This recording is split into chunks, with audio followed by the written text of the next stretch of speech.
Today I have installed the Far Cry 3 and the game stuck at loading screen.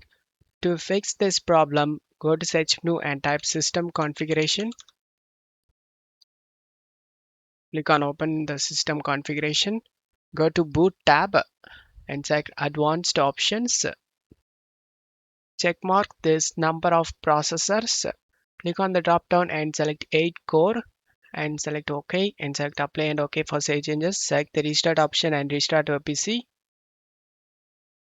After restarting your PC, launch the game through this DirectX 11.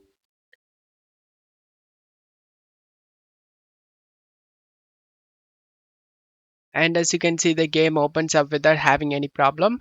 I hope this video helped you. If the video helped you, don't forget to leave a like and subscribe. Thank you. I'll show you guys how to revert back to default settings. Go to search menu and type system configuration.